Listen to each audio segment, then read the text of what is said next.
Louvado seja o nome de Jesus. É muito bom para mim estar com vocês. Já tem alguns dias, né? Semanas, meses, eu acho. Ainda tenho a oportunidade de estar aqui. Louvado seja Deus por essa oportunidade. E também esta mensagem deve estar chegando talvez na sua casa ou em outro lugar, e não apenas aqui onde estou compartilhando hoje. Esse é um dos textos da Bíblia, talvez um dos textos sobre os quais eu mais tenho pregado. Já tem tempo que não tenho pregado sobre isso, mas tenho voltado a falar. E hoje eu estou falando sem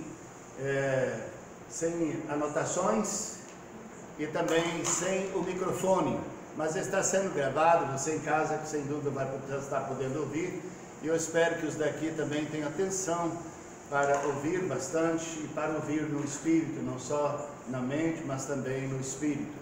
O texto é Ezequiel 37, é um texto bastante conhecido, é uma situação que pode se comparar com a situação do mundo hoje, reservada, claro, às devidas proporções. No caso específico de Ezequiel, o povo de Israel. O problema, a luta, a guerra era especificamente com o povo de Israel. E em relação à pandemia, o mundo todo está sofrendo. Não estou querendo dizer qual sofrimento é maior, se o nosso atual ou se o de Israel naquela época.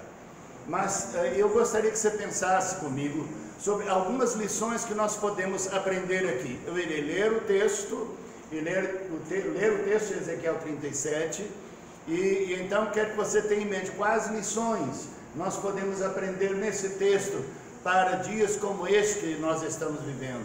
Lições para si, lições pessoais, lições para a família, lições para a igreja ou comunidade, qualquer que seja o grupo. Então, estou pensando em relações humanas, relacionamentos com Deus e uns com os outros. São algumas das lições que talvez nós possamos aprender com esse texto da palavra.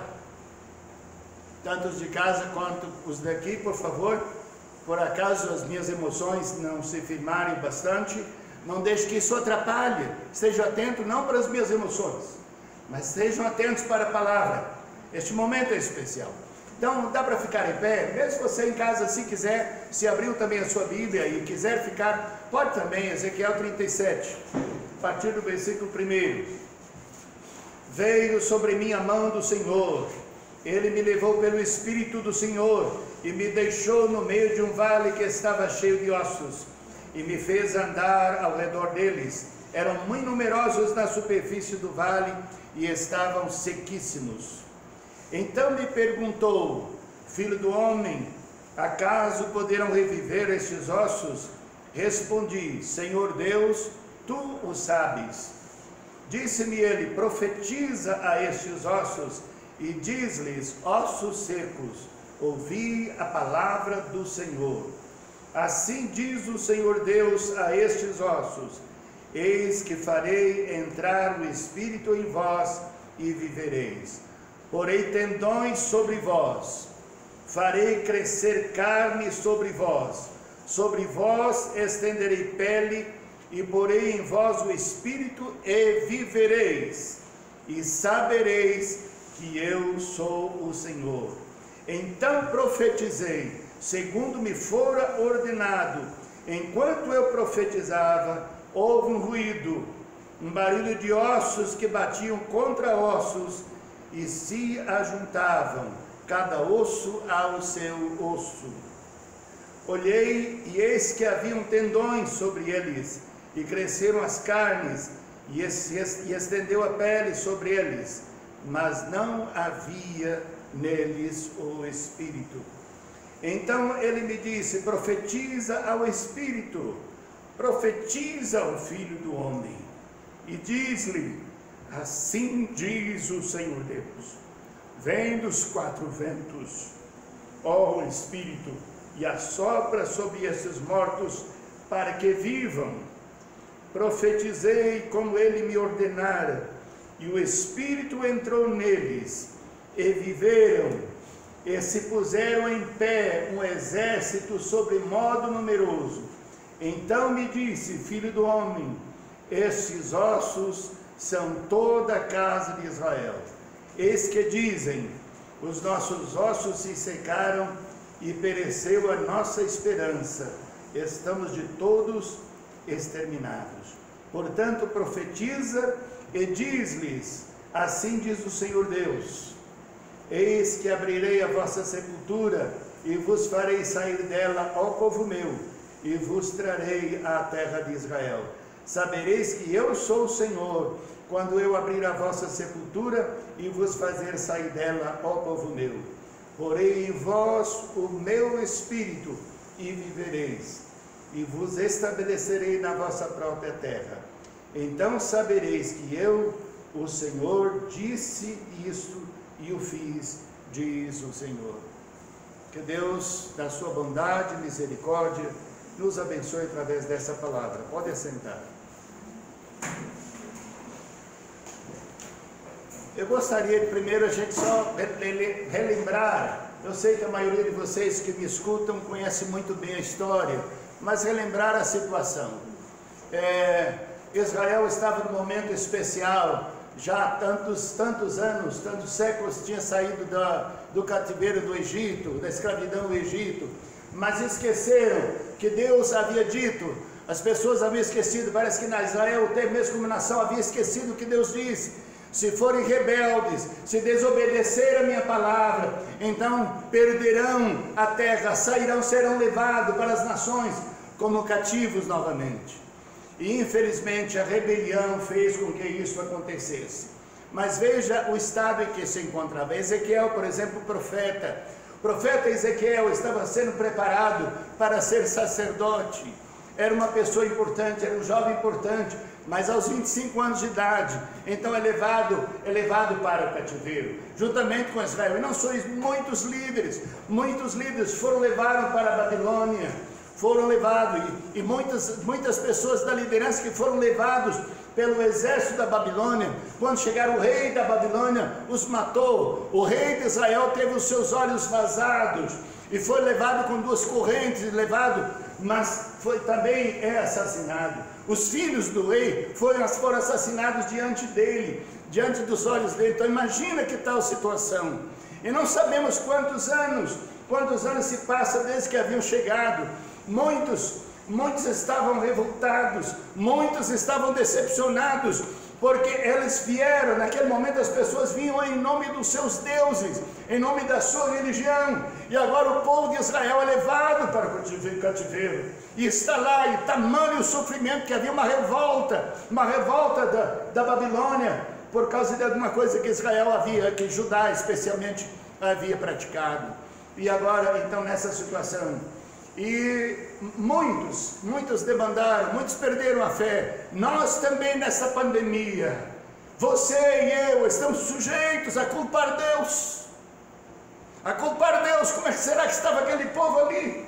Pensar, cadê o Deus de Israel? Cadê o Deus que prometeu que nós teríamos a terra para sempre? Mas esqueceram do seu próprio pecado, da sua própria rebeldia, da sua própria desobediência. Nós estamos sujeitos à mesma coisa. Olhar e esquecer da nossa desobediência, esquecer da nossa indiferença, esquecer da nossa prática religiosa, que não vai além da prática, que não vai além do cerimonial, e que não vamos de todo ser. Esquecemos, acostumamos, gostamos. Sempre que alguém vem nos visitar, eu mostro mesmo para janelas fechadas, mostro para ver aqui o nosso salão de culto. E quantas pessoas dizem: que lindo, que coisa maravilhosa, deve ser cultuar a Deus aqui. Verdade, como é bom estar aqui. Mas o ambiente não determina o que vai chegar de nós diante de Deus. O que determina o que vai chegar é aquilo que nós somos. Amém? O que vai chegar a Deus é aquilo que nós estamos em nosso íntimo.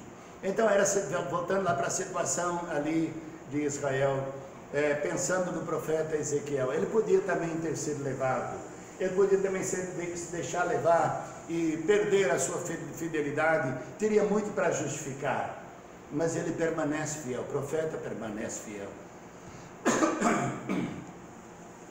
E ele, então, é levado pela mão de Deus. Só alguém que tem alguma intimidade com Deus. Amém? Só alguém com alguma intimidade com Deus. Então ele disse, eu fui levado pela mão do Senhor no Espírito. E o Senhor me levou e me colocou junto a um vale imenso, que estava cheio de ossos, e os ossos estavam sequíssimos. O que isso nos ensina? Esse é o momento para ajudar. Esse é o momento para ajudar a comunidade. Igreja, você que está me ouvindo em casa, você aonde estiver que está me ouvindo, quanto maior o sofrimento, maior a oportunidade de estender a mão, de ajudar alguém. Esse é o momento de manifestar o amor de Deus, enviando o seu Filho para morrer na cruz em nosso lugar. É o momento, esse é o tempo especial, essa é a oportunidade estendida a todos nós. E o profeta tinha intimidade com Deus. Então nesse momento o Senhor o leva, e ele é levado a ver a situação. Estou usando de analogia. O que nos ensina? Se queremos ser um instrumento de Deus, precisamos primeiro comunhão com Ele, conhecê-lo e ter comunhão com Ele. Amém? Se queremos ser canais das suas bênçãos, precisamos ter comunhão, ter intimidade com Ele. Mas também precisamos conhecer o estado das pessoas a quem esperamos que Deus vai nos fazer canais. Muitos, quando ajudam alguma coisa, apenas manda levar. Eu sei que na situação de pandemia não dá para ir lá, não dá para dar um abraço, mas será que estamos usando as redes sociais para edificar? Será que estamos usando para conhecer a pessoa e para ajudar em alguma coisa? Será que estamos procurando ser instrumentos? Então nós falamos, mas não dá para ir, não dá para ir, para estar fisicamente presente, mas talvez nunca usamos tanto as redes sociais como agora. A questão é, será que nós estamos usando para abençoar as pessoas? Voltemos lá à situação do profeta. Ele precisou ser levado e observar os ossos. Os ossos, Deus fala para o profeta. Olha, o povo está a dizer, os nossos ossos se secaram, já acabou a nossa esperança. E então era assim que Israel se via. E Deus leva o profeta a ver como o povo se vê. Quem está me entendendo? Deus leva aquele que quer ser canal de bênção a ver o povo, como o povo está vendo, como o povo se vê, para então poder ser canal de bênção. Essa é uma das lições importantes que todos nós, tanto como pessoa, como família e tudo. Às vezes nós pensamos, olhamos na família, é o lugar mais difícil de ajudar. Na família é o lugar mais difícil, nós pensamos nos outros. E nessa hora então, que tudo tem mais comunhão conosco, os mais longe têm mais intimidade conosco do que os de casa. É ou não é?